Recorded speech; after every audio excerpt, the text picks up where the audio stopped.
ಕಾರಲ್ಲಿ ಬನ್ನಿ ಮಂಟಪಕ್ಕೆ ಹೋದ್ರು. ಸಿಂಹಾಸನ ಬೇಡ ಅಂದವರು, ಅಂಬಾರಿಯೂ ಬೇಡ, ಬಿಟ್ರೆ ಎಲ್ಲವನ್ನೂ ಒಟ್ಟಿಗೆ ಬಿಡೋಣ. 1969 ಮಾತ್ರ ಅವ್ರು ಕೂತ್ರು. ಆ ನಂತರ ಇಲ್ಲ. ಆ ನಂತರ ಅವ್ರು ಹೋಗ್ಲಿಲ್ಲ. ಆದ್ರೆ ನಮ್ ಜನಕ್ಕೆ ಮಹಾರಾಜ ಕೂತ್ಕೊಳ್ಳಿಲ್ವಲ್ಲ, ಮೆರವಣಿಗೆ ಬೇಕಲ್ಲ. ಅವಾಗೇನಾಯ್ತು, 70ನೇ ಇಸ್ವಿಯಲ್ಲಿ ಒಬ್ಬ ಕನ್ನಡ ಹೋರಾಟಗಾರ ನಾಗಲಿಂಗ ಸ್ವಾಮಿ ಅಂತಿದ್ರು ನಮ್ಮ ಸ್ನೇಹಿತರು. ಮೈಸೂರಿಗೇನು ಅಂದ್ರೆ ಇರೋದೇ 3.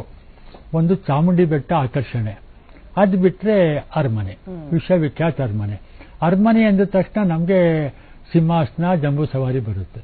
ಅದು ನಿಂತೋಗ್ಬಿಟ್ರೆ ಮೈಸೂರು ಖಾಲಿ. ಅವನು ಇಲ್ಲ, ನಾವು ಮೆರವಣಿಗೆ ಮಾಡಲೇಬೇಕು ಅಂತೇಳಿ ನಾಗಲಿಂಗ ಸ್ವಾಮಿ ಒಂದಷ್ಟು ಕನ್ನಡ ಪರ ಸಂಘಟನೆಗಳು ಕಟ್ಕೊಂಡು, ನಾವು ಚಿಕ್ಕವ್ರು ನಾವು ಹೋಗಿದ್ವಿ ನಮ್ಮ ಜೊತೆ ಅವನವನು. ಈಗ 101 ಗಣಪತಿ ಅಂತ ಇದೆ ಮೈಸೂರಲ್ಲಿ ಸರ್ಕಲ್, ಪದ್ಮನಾಭ. ಅಲ್ಲಿಂದ ಅವನು ಮೆರವಣಿಗೆ ತಗೊಂಡೋದ. ಒಂದು 4-5 ಟ್ಯಾಬ್ಲೆಗಳು ಮಾಡಿ ಆನೆ, ಝೂ ಇಂದ ಆನೆ ತಗೊಂಡು ಬಾಡಿಗೆಗೆ ತರಾತುರಿಯಲ್ಲಿ ಮಾಡಿ ಒಂದು ಮಾಡ್ದ.